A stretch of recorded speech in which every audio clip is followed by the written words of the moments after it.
comparative methodology, how we apply this topic. Of course, you have attended a lot of class before. I think this is now we are in the 13th semester, 13th week. I don't know if you have any subject or topics in the next week. Uh, some of the topics that you have joined before that have been introduced by the lecturer before, it is more technical. Maybe Ustad Azizi, for example, from the Department of Economy, just introduce to you about the SPSS, the methodology to do a questionnaire. Dr. Azian maybe have discussed with you about the technical issue in the context of research methodology. But some of the topics maybe come with a general perspective. Like this topic, it is in general, and it is depend on the type of mode of your study, how to apply this methodology. Of course, in each of the study, we use the comparative method, but there is also a focus study that use this methodology as the main subject, as the main methodology. So this is important when we discuss about the methodology. It is one of the some of the candidates or some of the students maybe see the methodology is not important subject, but no, the discussion on methodology is important as the discussion on the context of objective, your research problem, and so on. Because how to achieve your objective if you use the wrong methodology, or in Islam we name it as manhaj, uh, or al-manahij, how to apply your study rightly to achieve the objective that you have been outlined in your thesis or dissertation. So this is the important, the pinpoint for the introduction for this, that we know that in Islam, methodology is a religious imperative, which is in Islam, the methodology of manhaj or manahij is not just a neutral technical tool, but it is also a part of religious responsibility.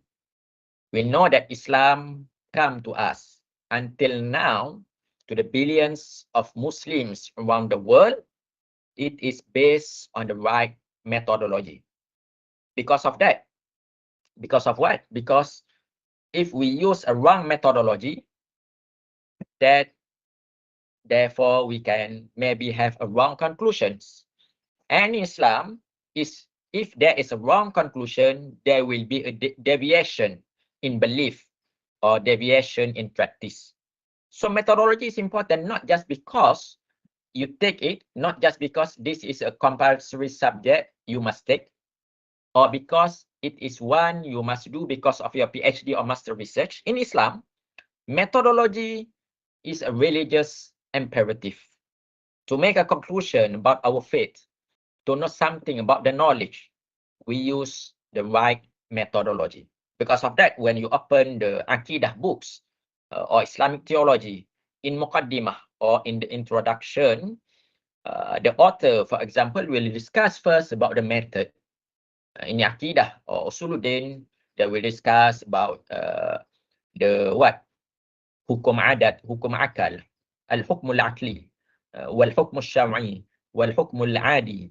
They discuss about it to make sure that we have a dichotomy understanding about how we manage this context of epistemology and how we use the methodology to make sure that the methods that we use and the claim that will become the outcome of that methodology is the right outcome.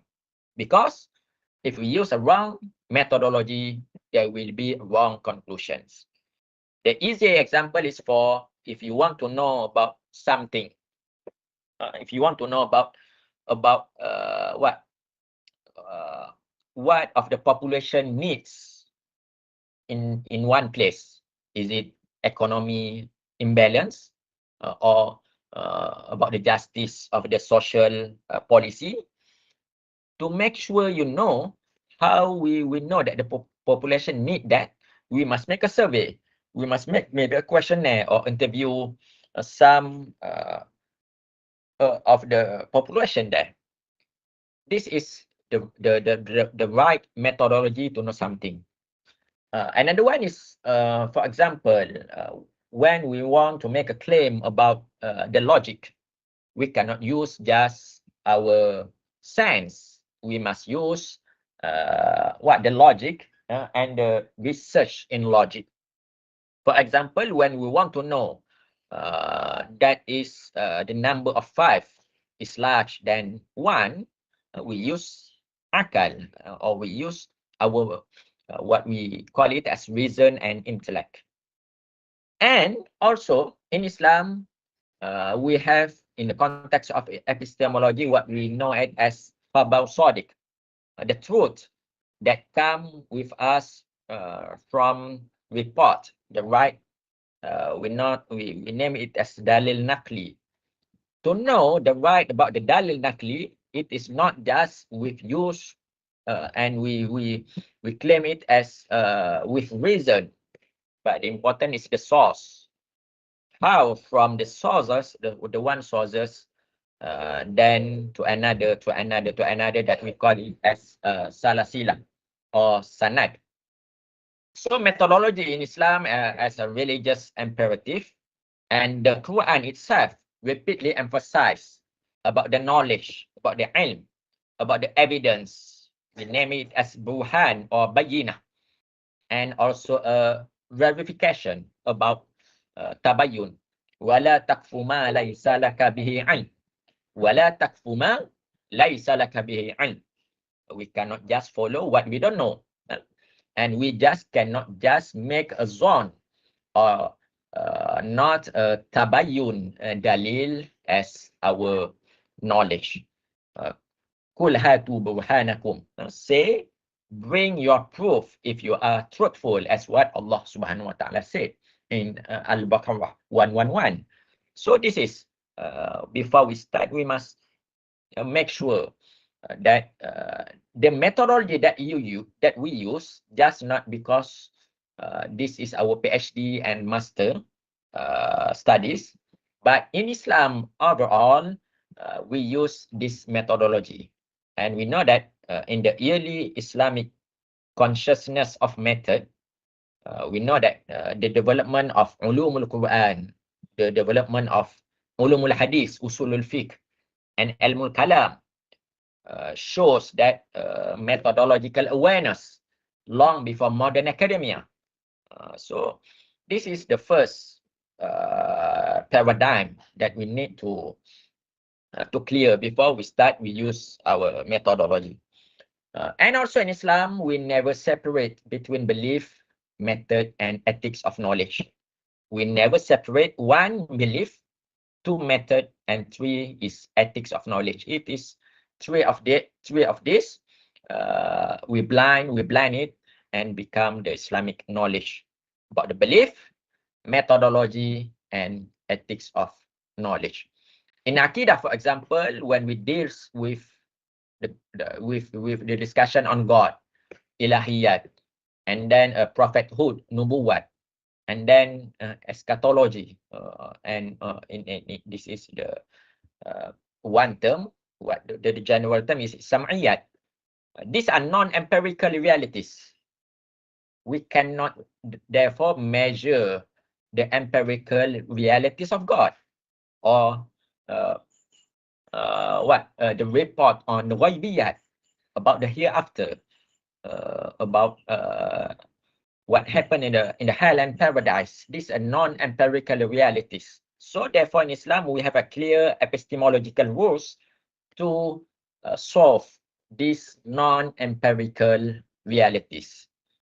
So therefore Aqidah is a case study we can use as a method and evidence. And also when discussed about the context of Islamic methodology, In the context of Islam, the normal one is we use the methodology of Ahli Sunnah wal Jamaah. What we name it as a classical Sunni method, especially in Aqidah. The methodology of Ahli Sunnah wal Jamaah integrates between the naqal revelation, which is Quran and mutawatir hadith, and the second is akal, or reason. Naqal is the first sources, and the second one is akal, and it is not akal versus reason. In the context of Ahli Sunnah wal Jamaah, there are no accident, or there are no verses between these two.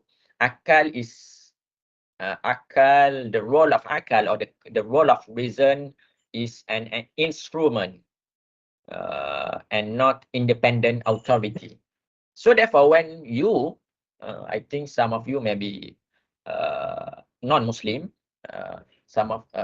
and majority of you, of course, Muslims.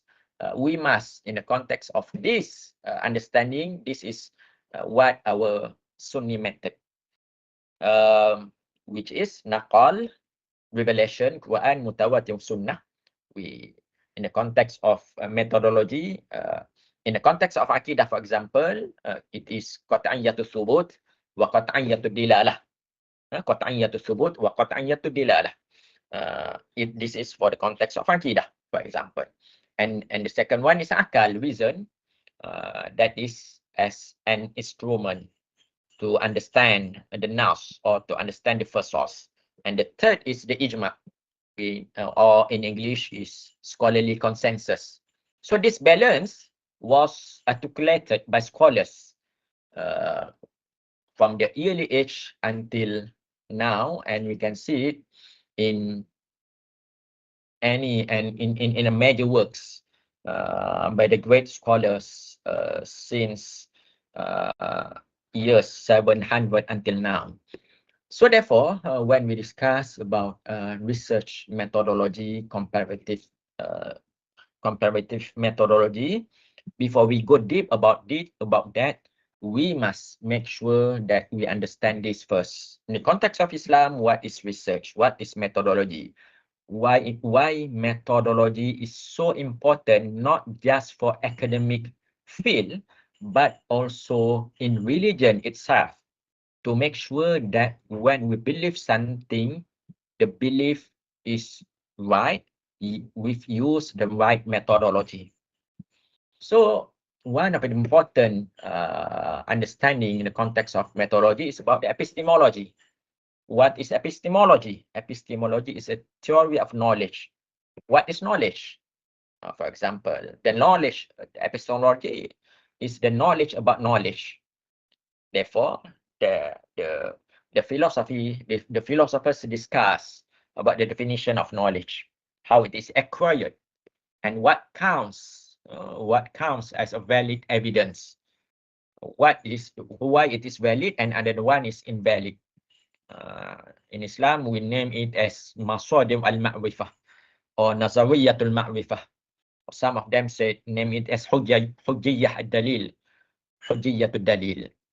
So, in the context of Ahli Sunnah, for example, when epistemological errors will become as a methodological errors. For example, in the position of Ahli Sunnah, why Mu'tazilah have been regarded as deviant, because their methodology that over-privileging reason. They are over-privileged the reason more than the Nas, Al-Quran and Hadith.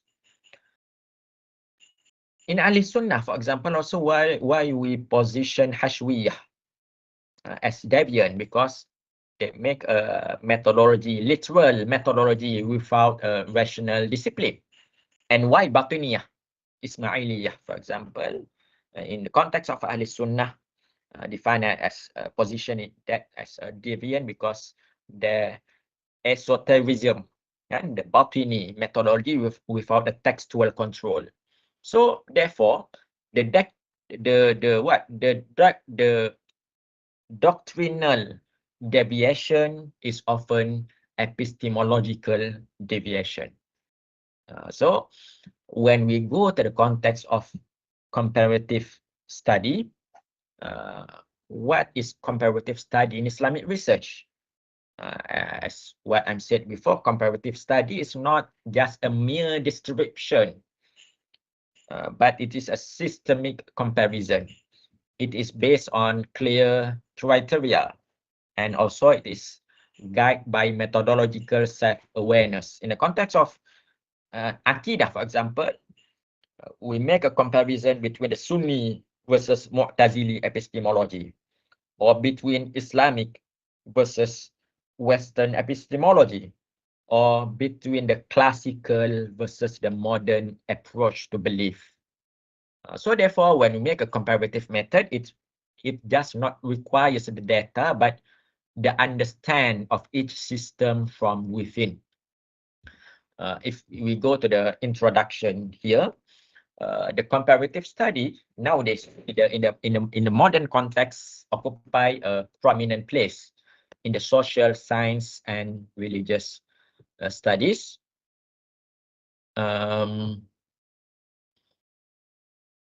And for the value of description, we want to describe something.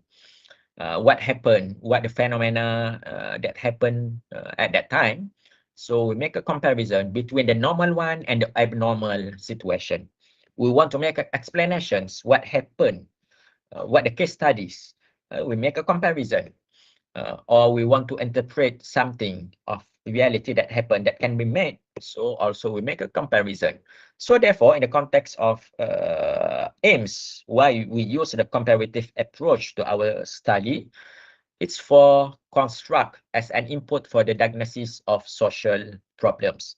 We want to make a comparison. We want to diagnosis. We want to diagnose maybe how the students how the development of education in urban population versus the countryside.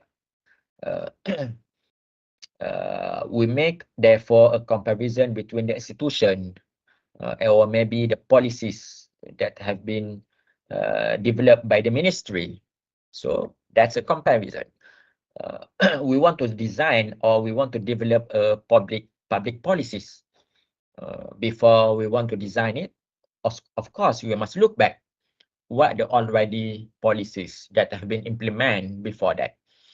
And we also want to make a parameter and a source of legitimation. We want to make our finding is legitimate when we show the comparison between the old one with the new one with our finding. So the important is there's difference between comparison as a way of thinking and as a scientific procedure. The first one compares simple operations. That's a way of thinking. We go to the kitchen. We went to the kitchen last in the early morning before we decide what we want to eat as our breakfast this morning. We make a comparison. Yesterday I'm eat nasi lemak, and therefore today I didn't want to eat it again. I want to eat roti canai. So that's a way of thinking. That's just a simple operation. But when we use the comparative methodology in academic studies, that's include the scientific procedure. That's compare a complex operations. So this is introduction. So what do we mean when we speak about an act of comparison? That as the act to observe two or more things, to discover their relationship or to estimate their difference and similarities.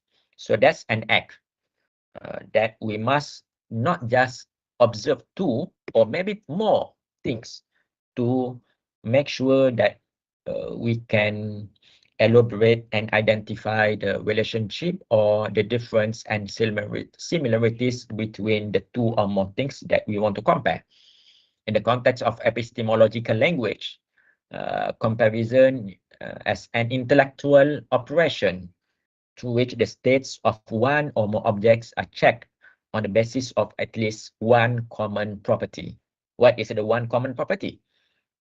Maybe it implies on objects, subjects, the population, for example, the perception of Gen X with Gen Y, or we make a comparison with the groups between how the management of families between the elite of millionaires with the middle income families, or we make a comparison in the context of institutions.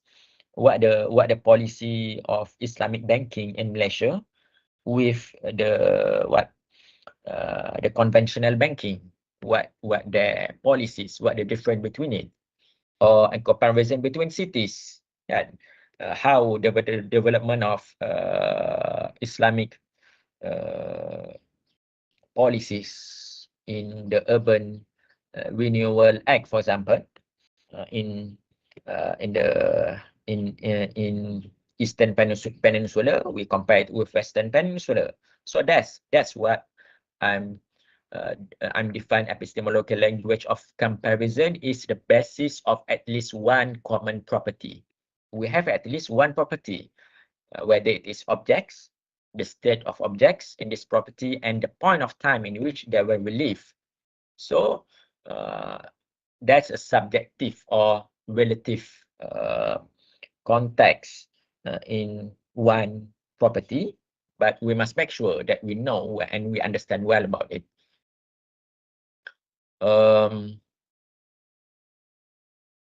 And when we make a comparison, it's studying two or more similar groups, individuals, countries, events, or conditions by comparing them with respect to specific characteristic, and it offers a mechanism to understand and evaluate the factors that shape and change our world. We make a comparison between the policies of civil service in the Ottoman era with the modern time in Republic of Turkey, for example. Why we want to make a comparison like that? It's offer the mechanism to understand and evaluate the factors that shape and change our world. And also, when we make a comparison, the benefit is it give insights into world events, a greater understanding of the governments and systems that exist throughout the world, and a means for learning from past mistakes and a greater understanding of other cultures. One of the subjects that focus on comparison in Islamic studies, of course, in the subject of comparative religion. That have been this subject, comparative religion, have been established by Muslims since 1,000 years ago, when we know the scholars with the popular one, Ash-Shahwastani, write Al-Milal wa Nihal, and then Al-Biruni, Maqulah fil Hind, about the Hinduism in India, which is these two authors and these two scholars use objective description and explanation about the religion without bias, without sentiment. They are Muslims. They didn't make a judgment about the religion, but just explain the phenomena, the practice, what the worship of that religion, and the factors because how the development of this understanding and religions. So why in the context of comparative religion, it gives a greater understanding about the belief and practice of another religion that like what Ash-Shahwastani, for example, use the objective methodology, not with bias or sentiment. And the conclusion is, in the context of definition, to some extent, all research is comparative in nature. Of course, when we make a literature studies, we make a comparative.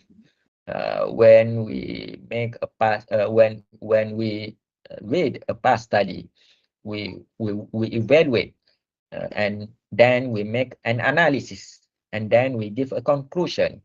How the outcome of the conclusion is depend on a comparison we need with a thesis, antithesis, and synthesis. So this is we can discuss about the definition of comparison or comparative study.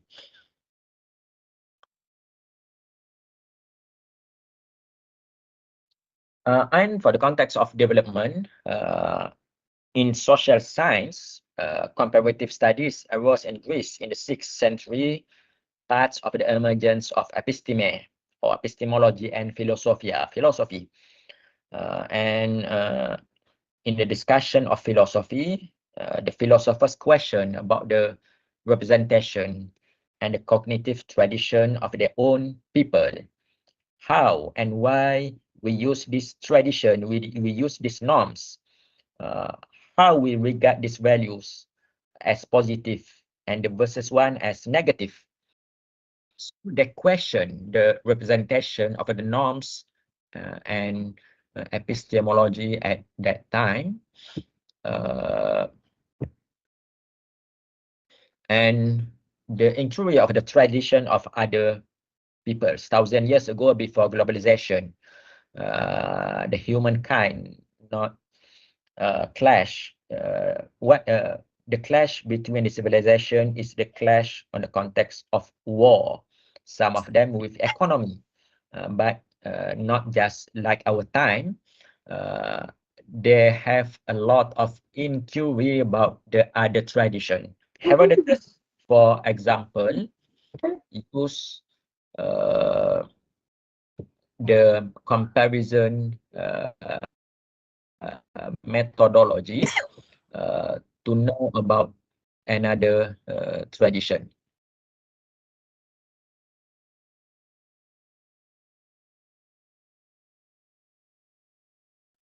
For example, he wrote one book, the history, and he discussed about with another one to waiting in lobby.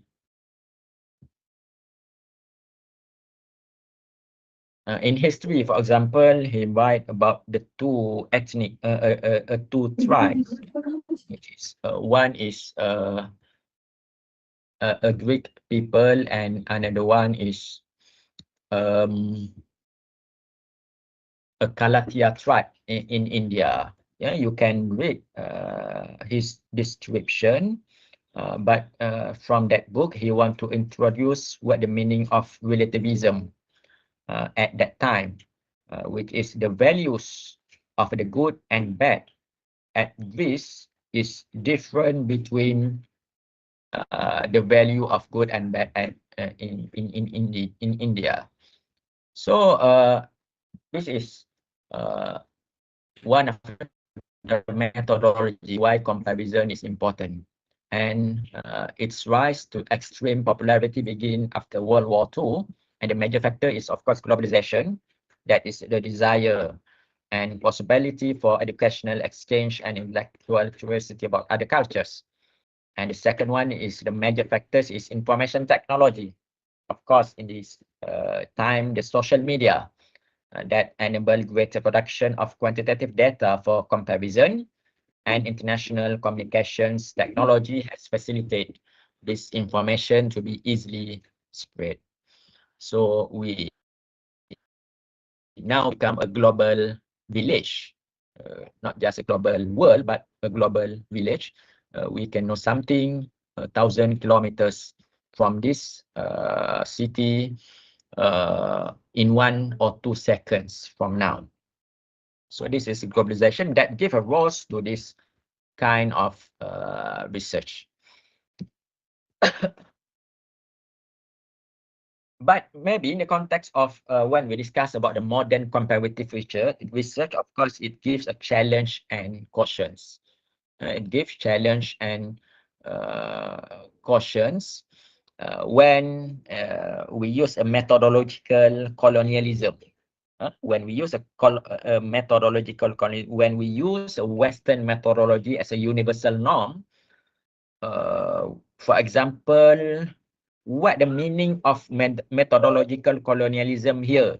When we use a modern comparative research, what I mean as a methodological colonialism in the comparative research is when we use Western epistemology as a universal norm.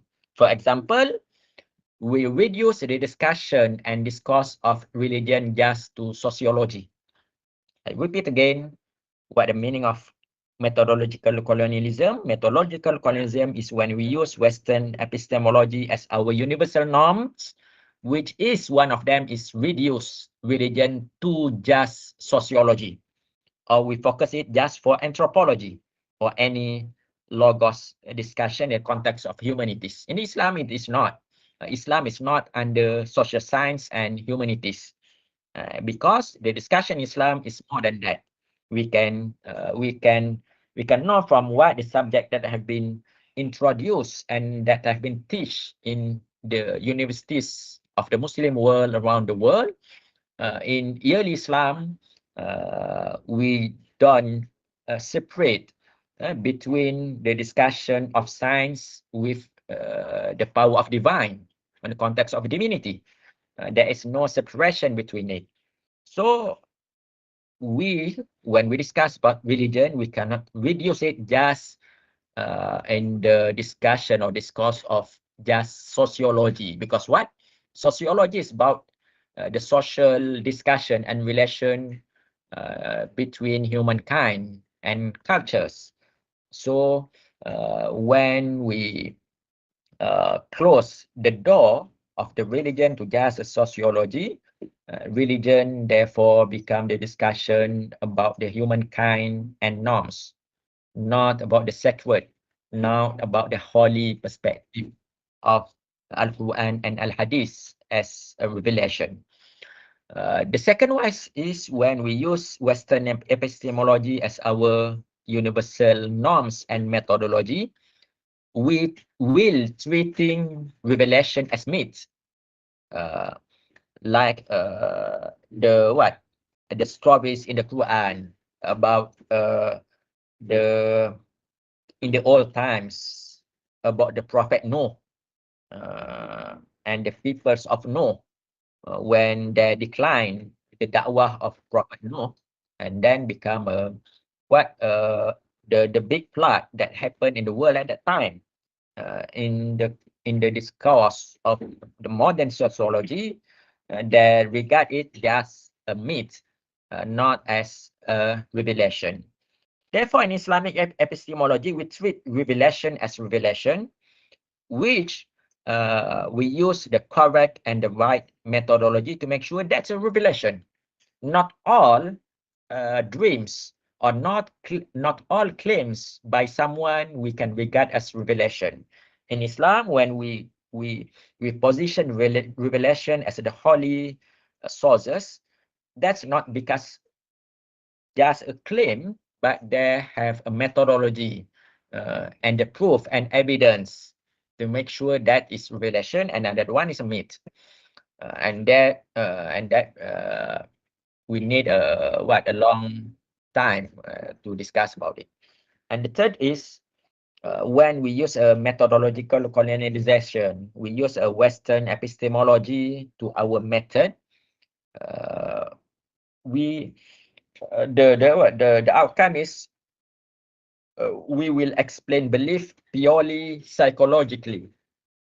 In Islam, not like that. Belief is not just a process of our cognitive and psychology. It gives the evidence in our practice. What we discuss in the discipline of Sufism or Tasawwuf, or in Islam, Iman and Ihsan, in the subject of Ihsan, um,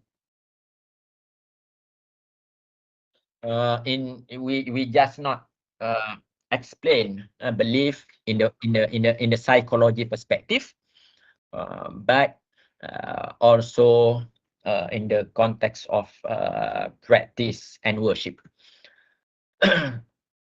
Also in the discussion of modern comparative research, some of the scholars make an ijtihad about the civilization of knowledge perspective. Like we know the Syed Muhammad Nakim Al-Aktas, when discussed about the knowledge is not a value free, and therefore there is a method to reflect the Islamic worldview.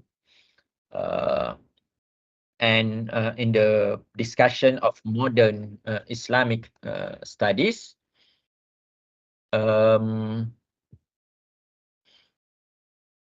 we discuss also about integrated comparative method. When we want to use a comparative method, it's not solely on Western epistemology or Western methodology, but it must be integrated with Islam, which is when we want to make a comparison, it must fit aware, it must textually grounded, and it must be also rationally disciplined and historically conscious. So this is our worldview when we discuss about comparative studies in the context of Islam. In general, what's the benefits and limitation of comparative research? The advantage is it may help to identify. The causes or explanations for existing conditions or historical events. So the benefits here is we can identify the causes or explain the existing condition. But in the limitation, it may sometimes to be difficult to find the same types of data for the group of cases for making a true comparison. We cannot just make a one subject, we compare it with another subject. We must compare it with the same type of data, and it is difficult to find like that. The second benefits of or advantage is it uses existing groups or cases and thereby simplifies some steps of the research process. We didn't need to explore in the beginning about the groups, but it's existing groups or cases. So therefore it simplifies our steps. And most of the data is collected from already existing sources, and it is reducing procedural efforts and many of the ethical concerns. We want to make a comparison between the concept of God, between Islam and Christianity, for example. This is a popular subject that have been write 100 or 1,000 books about it. But the data already have, the information is a lot. We can read it in encyclopedia, in the magazines, in the article journal, in the books. So the data is already collected and in the existing sources. So we didn't need a more effort to collect in the face of collecting data. And often a wealth of existing information is available to use as a data. That's it, because what we want to compare is what already happened and exists in the world today. So that's a wealth of existing information available to us to use. And therefore, it's less costly than most experimental studies and careful selection of groups or cases that are homogeneous. For the limitation and disadvantage, the accuracy and source of the data may need to be evaluated and verified to ensure reliable findings. When we want to make a one comparison between the concept of eschatology, for example, the concept of eschatology in Sunni Islam, and we compare it with the Zionist Judaism, Zionist Jewish. Before we make an analysis between these two subjects, we must make an analysis, evaluation about the source of the data, what they use. For example, in Islam, the discussion on eschatology mainly from Al-Quran, mainly from Al-Hadith, and some of them is not in the level of sahih. Many of them in the level of da'if, and therefore it's not in the level of aqidah, because the source in what we name it as zonniyatu thubut, and some of them maybe zonniyatu thubut wa zonniyatu dilalah. So in the limitation of comparative research, the source of the data may need to evaluate first and verify to ensure reliable findings.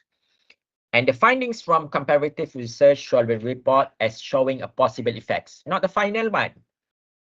That's maybe a possible cause, not a final one, because the two that we compare is not that identical subject. That's a two item or two subject that maybe share just one common property. So the outcome of that just showing a possible effect, not a final effect.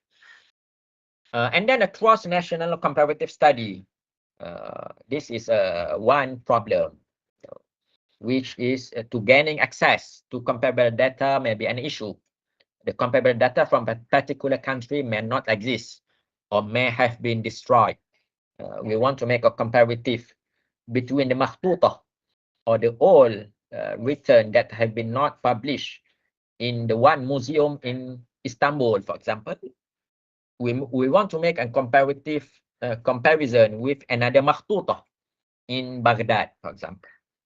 In Turkey, maybe it is already held in the museum, but in Baghdad, because the war for 5 to 10 years ago, 20 years ago, we cannot find it.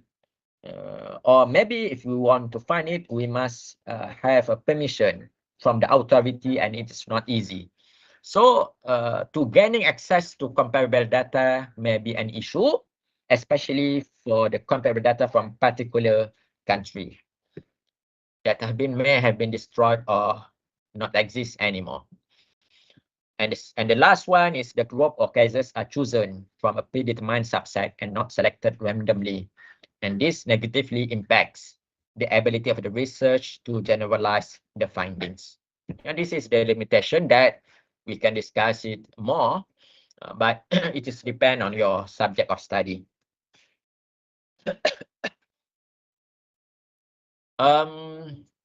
So in the technical issues, in the technical discussion, when we want to make a good compare and contrast research, first one, you must take your raw data and you must evaluate and verify the similarities and difference of the data you have been observed. And then after that, you make them cohere into a meaningful argument. And in this slide, I give you the 5 elements required about how to make a writing in comparative methodology. The first one is the elements of frames of reference, which is it consists of an idea, theme, questions, problems of a group of similar things from which you extract two for special attention, whether it is, for example, biographical or historical information. You make a comparison between the two figures. What the consists of an idea about the two figures? What the idea? For example, we make a comparison between Fakhruddin Ar-Razi and Ibn Taymiyyah about the concept of cosmology. What the idea of Ibn Taymiyyah on the idea of cosmos, and versus another one is the idea of Fakhruddin Ar-Razi about cosmos. What the theme of the idea? We elaborate the question, the problem, and so on. So this is the first element. The second one is a ground for comparison, which is you let your reader or examiner know why your choice is deliberate and meaningful, not random. When you want to make, this is, I think, the important one, and you must show it in your problem of study section in the first chapter. or in the proposal, this is the important. When you want to make a comparison research, you must let your reader or assessor or examiner know why your choice is deliberate and meaningful, and that it is meaningful after you make and what a strict observation about the data, and it's that just not randomly. You just not make a randomly place. For example, I choose one place because I'm live here, and I choose another place to compare because my family live here. That's a personal reason that will cannot use as a ground for comparison. So you must make sure your reader know why your choice is academically meaningful. The third element is the thesis, and depends on how the two things you have chosen to compare actually relate to one another. You must make sure when you make, for example, the discussion on the two figures, you must make sure that the ideas of the two figures that you choose can actually relate one another. Do they extend, or is it complicate each other, or contradict, or debate of one another?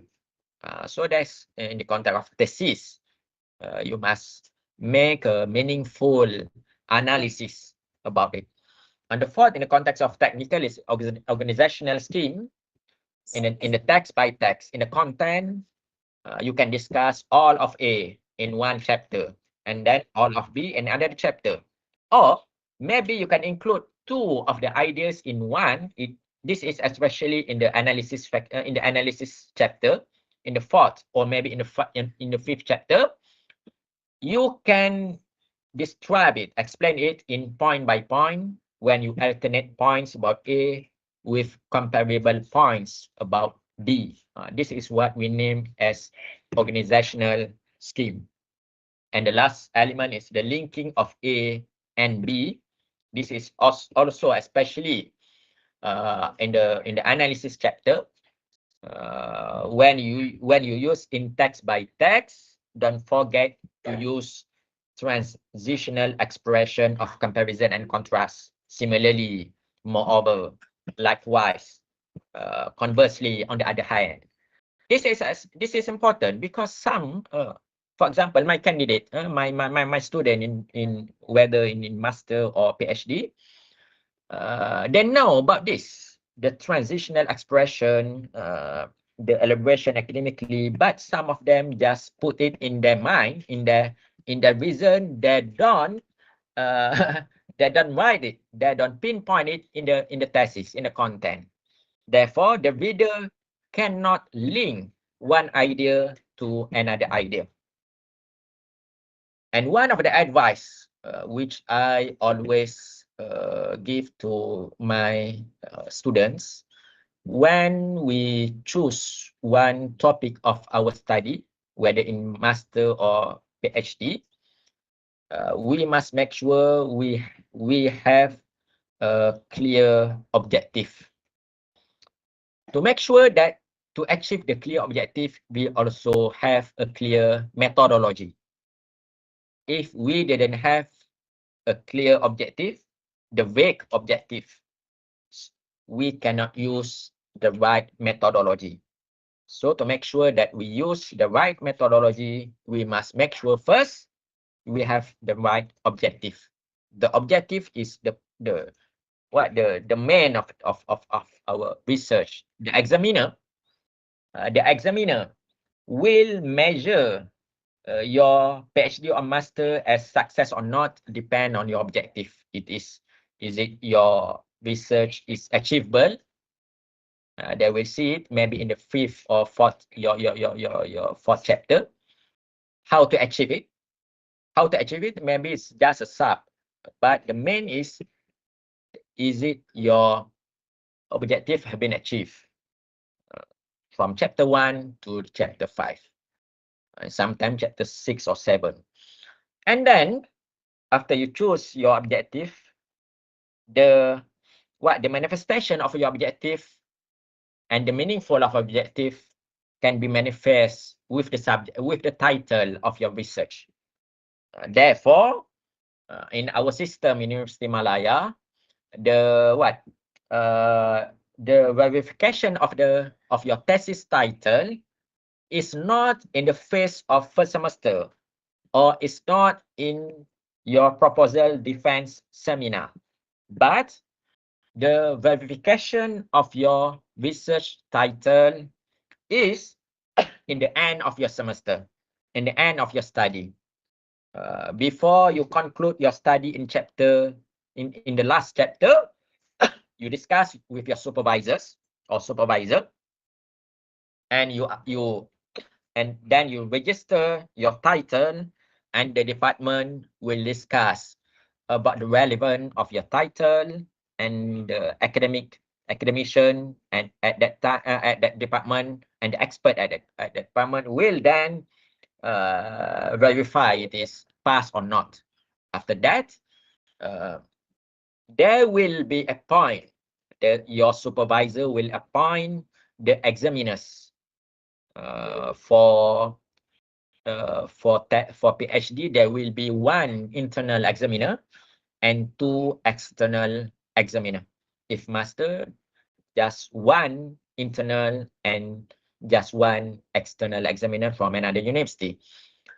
That is aligned with the subject of your research. So make sure that your research title is aligned with your objective. After you choose your right objective and your right research title, which is the final one, is in the end of your study, not in the yearly one, because this is the development of your writing, depend on your development of your writing. After that, you must make sure that your writing from the title until the last words in the last chapter is relate each other. Relate each other from the big title to the last conclusion in your subject. It must be related each other. Meaning, what you write in the chapter 1, which is give introduction about your study and the background of your study. Then after that, open to the more general discussion in the second chapter. How you relate the first chapter with the second chapter, it needs a creative writing. Therefore, in my opinion, the creative writing is not just in the context of novel, not just writing on short stories, but the writing of academic writing also need a creative methodology. How you relate the last conclusion in chapter 1 with the first introduction in the chapter 2, and that's when you can relate it. That's give an examiner the view about you are understanding well about your writing and your research.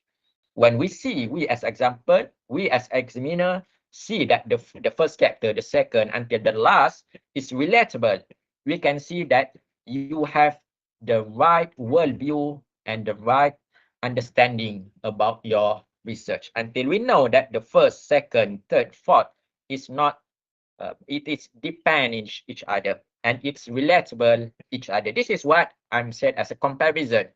That's a thesis. That's what we name. That's why we name it as a thesis. You use your own idea to not just separate between chapter to chapter, but how to make sure that there is a continuous discussion between these two. So between the big chapter to the subtitle of the chapter, to the subtitle of the chapter, and then to the subtitle to the another chapter, that's all relatable. So this is the important on the technical writing.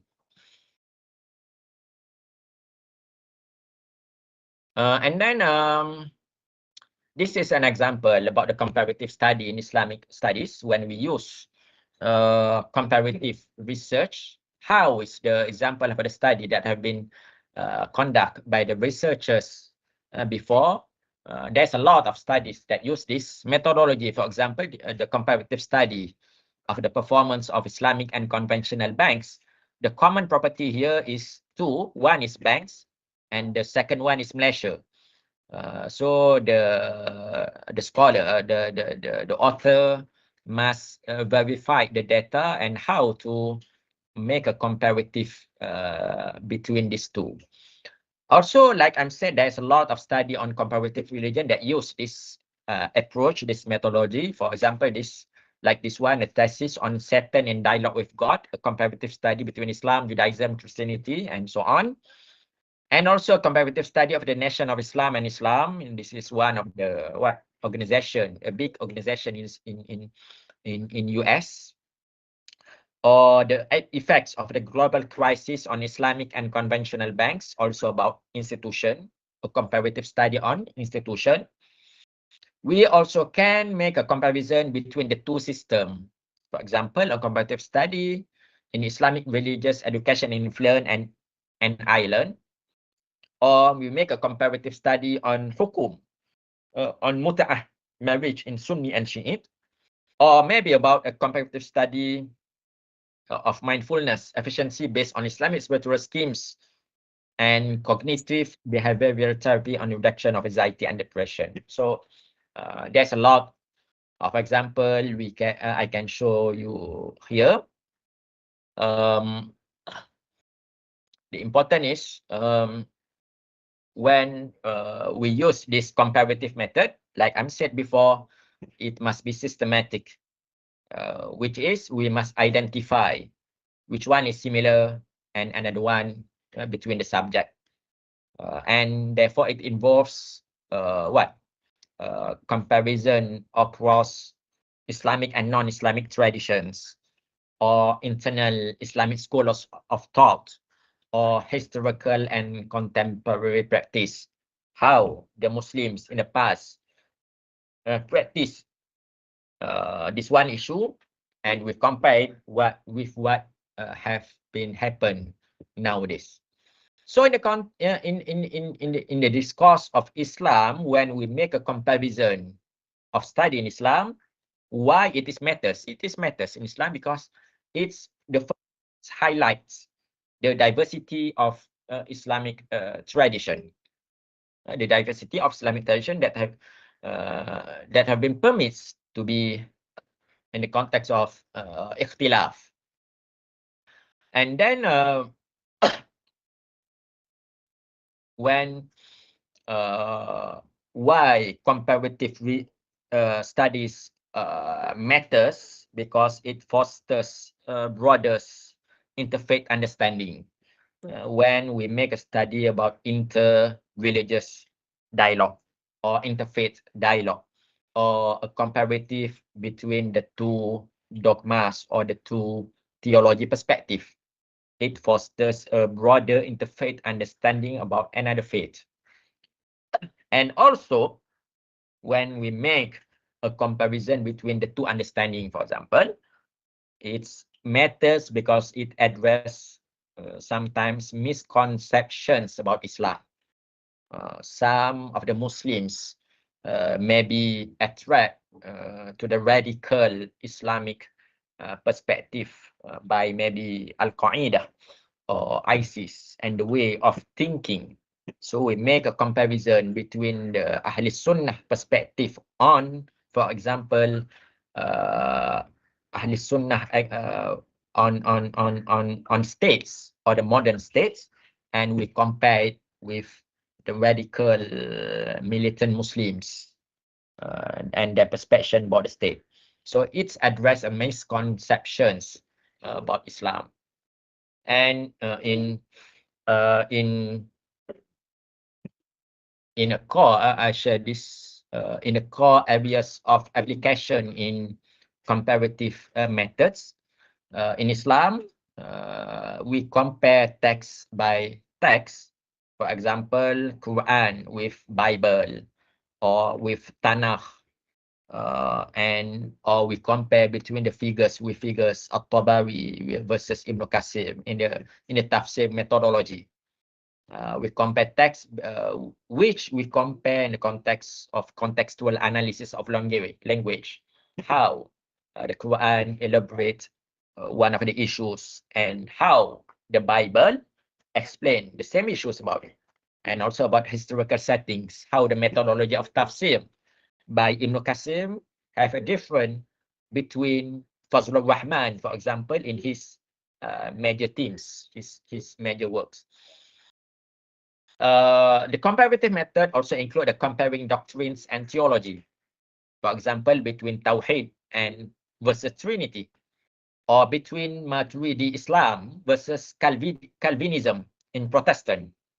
And from that, we analyze the core texts like Kitabut Tawheed by Maturidi scholars and Augustine Confession by Saint Augustine. So that's a methodology to compare. We use the same topics, the same themes with the different core of text. We can also use this in the comparing legal traditions. For example, the concept of Islamic inheritance laws versus Western property rights, what the limitation and what's the advantage between these two. And the methodology is we study primary texts, of course, in the context of Islamic inheritance laws, and for the Western property rights, we use a modern legal codes. Also, we can make a comparison between the figures. For example, between Al-Farabi, Islamic philosophy, with Plato, between Ibn Rushd, that used Islamic philosophy for Islamic faith, and Thomas Aquinas, that used the dialectic methodology to introduce his dogmas. And the methodology here is we examine the works. For example, Al-Farabi, Madinatul Fadilah. And the Plato, for example, we compare the Madinatul Fadilah with the dialogue. Also, Ibn Rushd, for example, with Fasul al-Maqal, and Thomas Aquinas with Summa Theologia. So this is the comparing figures, because the figures was already passed away 1,000 years ago. What already exists is their major works. Therefore, the subject of our study to know the idea solely is on their major works, the context and critics. And also, we can make a comparative study in context of comparing ritual practice between the two religions, Ramadan fasting versus the Lion fasting in Christianity, Hajj versus Kumbh Mela. And the methodology here is when we study the origins and the cultural adaptations. We can use a comparative study to make a comparison between the ethics and morality, between zakat versus teaching, between the Shariah justice versus Western theories. And the methodology here is when we analyze the ethical discourse in text and practice, and also the interfaith dialogue, like what I'm said before. The purpose is to finding a common ground.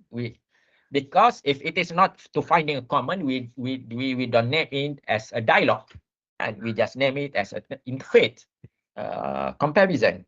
But when we put the term dialogue, the keyword dialogue here, the purpose of the study of interfaith dialogue is for the finding common ground. For example, we try to search the things like the golden rule, yeah.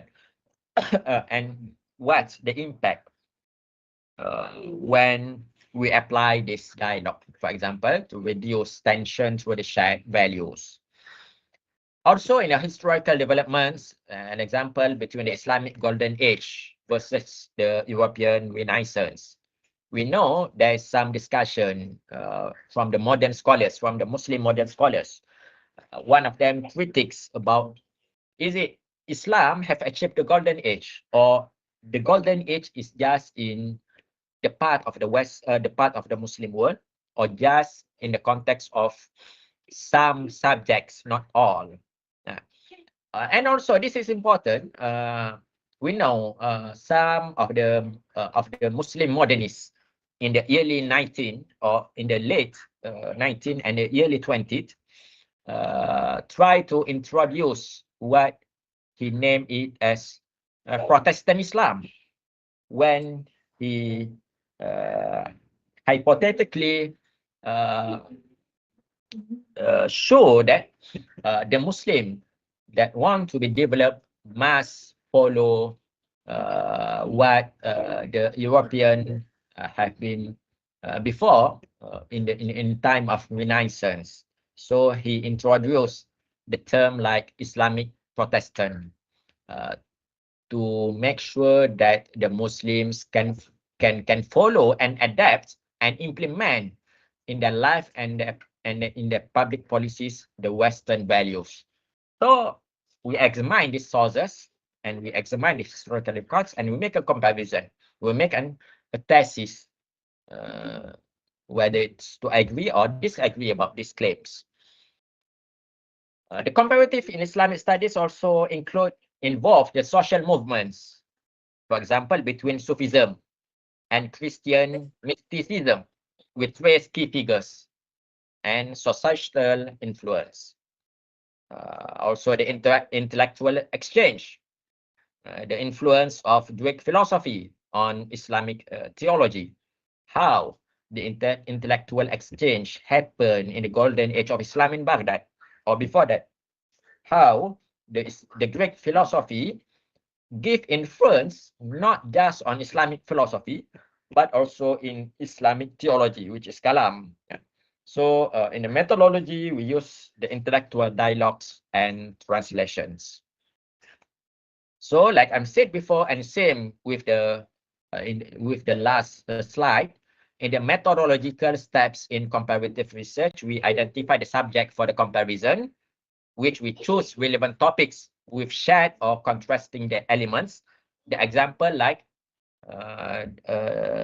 the above slide, and then we develop a comparative framework. After we identify the subject, we develop a comparative framework. What the framework we can use to make this comparison? We establish, for example, thematic or chronological parameters and use a guiding questions. This one is if you use this type, you can discuss more with your supervisor how to develop a comparative framework depend on your subject of study. And the third is to analyze the primary sources, include tafsir, fiqh manuals, and philosophical texts, especially when we make a comparison between the old figures, the old times of ideas. So the analyzing the sources is important. And to make sure that our study is relevant until today, we must evaluate the context. We must make sure that we can consider the social, political, and cultural backgrounds. For example, when we make a study on Al-Ghazali, for example, Abu Hamid Muhammad bin Muhammad Al-Ghazali, when he write a book about Fadaih al-Batiniyah, why he write a book about that? What the social political background? Because some of the caliph, al-Mustazhir, call him to write one book about it because there's a lot of Batiniyah Ismailiyah that have been treated the position of caliphate at that time. So to make sure that the Muslims didn't follow the steps of Ismailiyah, therefore Al-Ghazali or Abu Hamid Muhammad bin Muhammad here write the books and he named it as Fadaih al-Batiniyah in the focus of Al-Imam al-Maksum and so on. That's evaluating the context, and in here you just not depend in the works of that figures, but you must search and therefore try to have a variable and multiple sources that explain the social, political, or cultural backgrounds at that figure's times. And then the synthesizing the findings, you highlight the broader implications. What the implication after you make a comparison and you synthesize the findings. Another one is when you make a comparison, you must be careful to have a bias and subjectivity mode of writing. Yes, of course. For example, you are Ash'arites and you make a comparison between Ash'ariyah theology with Shia. Of course, as a Ash'arite, you will more favorably or bias on your own belief, but in an academic context, you can do it in the face of synthesizing or in the face of analyze in the last chapter. But in the introduction, you must objectively explain it. So therefore, you must be careful to favor one tradition due to your personal background, and the solution is you employ the neutral scholarly frameworks. Also about the access to sources, there is a limited translation of Islamic texts. So the solution is you must collaborate with experts and access archives when you, for example, your studies on tahqiq of Makhtutah. So there's if you go to the museum, if you go to the Malaysian archive, for example, there's a lot of books, Jawi in Jawi writing that have been not published yet, and these major works waiting the scholars to come and to finalize their position. And also unequal comparison, you must make sure the solution that there's between Sharia and versus secular law. You must contextualize the findings and avoid forces parallels, because of course there's a difference between Sharia and secular law. And this is also the example case study of example, like the last slide that I showed you before. So I think that's all that we can share about the comparative methodology. That's just a easy one discussion. That's just a easy one discussion in general.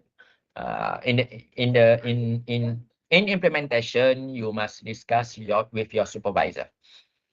So before we close our class today, is there any question?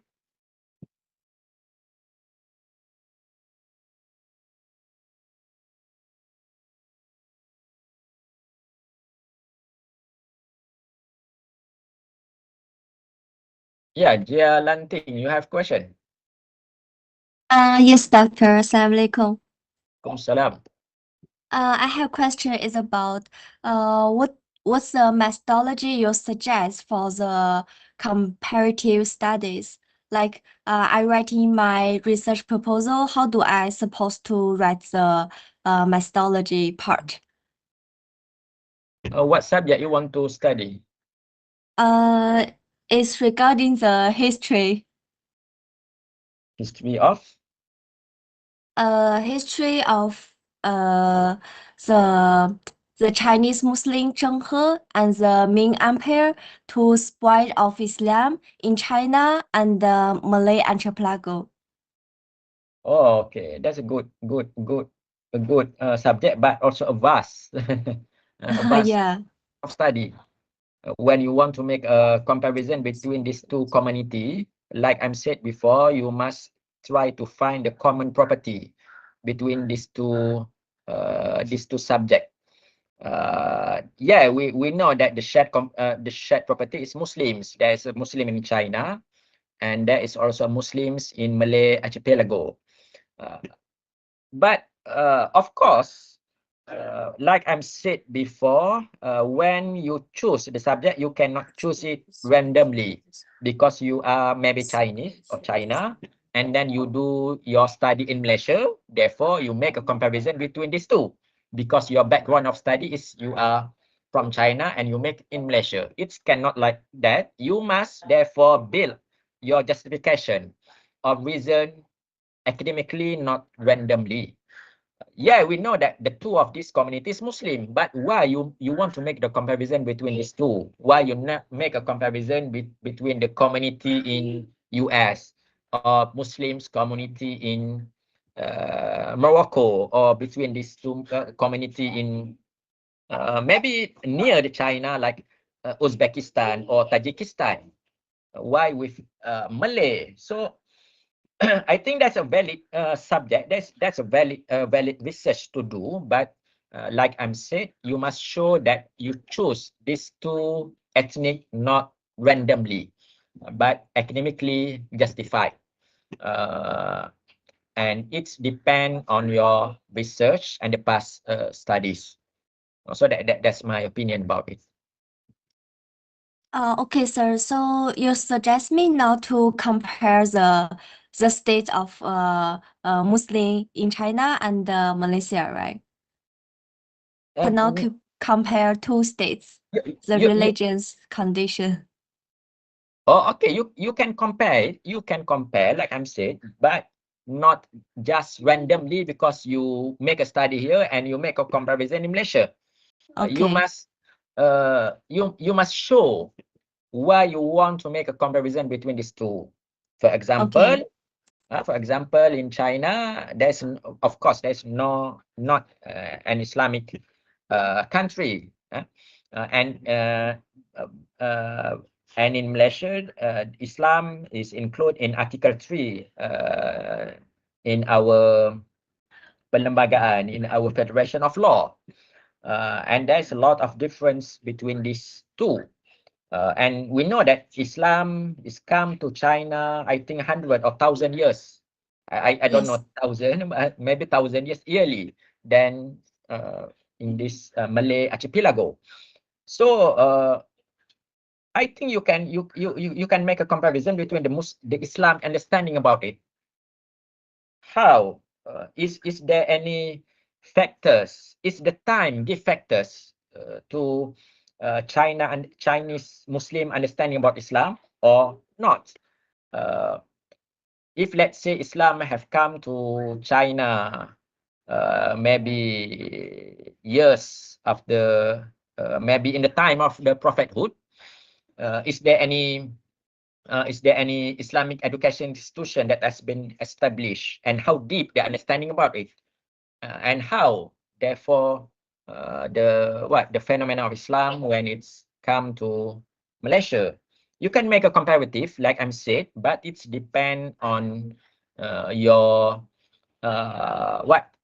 your justification and your objective, and make sure there's a shared property that you can study, which is the similarities and the difference between these two subjects. Okay, sir. Thank you so much. Okay, that's a good study, and that's a good study, and that's not a lot of study. In Malaysia, of course, there's not a lot of study that study about the community of Muslim in China. Is there any questions?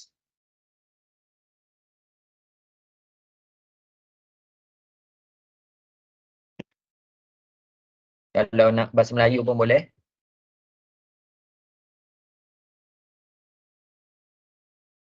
I don't know. There's a lot of dilawahan here. Living. Uh, all is dilawahan.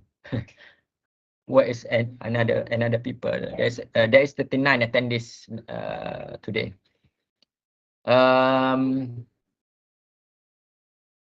So I think that's all. There is no question. The important is yes, you just have attend all class of this research methodology.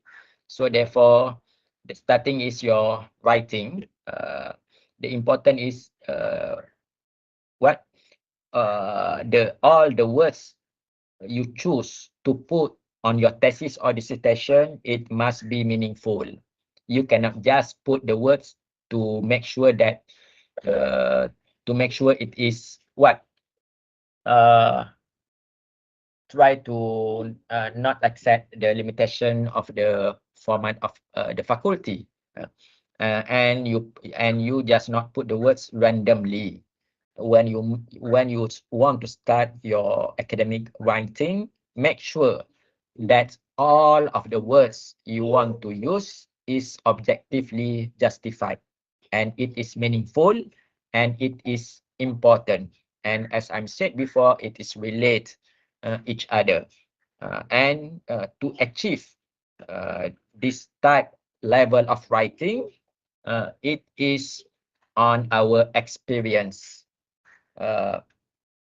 When we repeat the writing more and more and more, from that we can learn how to write the academic writing.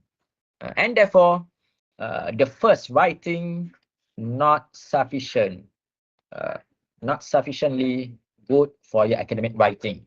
That's just a first impression for your academic understanding. And you must therefore not just depend on the first writing.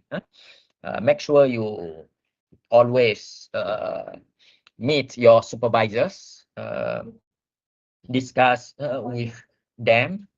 If let's say your supervisor didn't help you a lot, you can, I think, therefore, there's a lot of lecturers in academic Islamic studies that openly want to help their students, not just because uh, with their candidate or supervisees, but also with another students. So if let's say you have any problem of your study, you can also meet me and also meet another lecturers to discuss about the problem of your study. And of course, it is not easy one to write the academic thesis and dissertation. But like I'm said, when you achieve it, you will feel the success of that. So therefore, selamat berjaya lah, bitaufiq wa ma'assalamah. I'm said to all of you, and don't waste your time with social media, with another works. Just focus your study. Yeah, sometimes you can make a vacation to release your stress, of course, but make sure your 2 or 3 years here in University Malaya meaningful. And of course, I know that that's costly. There's a lot of money you have been paid. Therefore, don't waste it. Don't give up. Don't give up. Always in a group, always in a teamwork, always with another students, and always support each other. That's my advice, and that's all. Thank you. Assalamualaikum.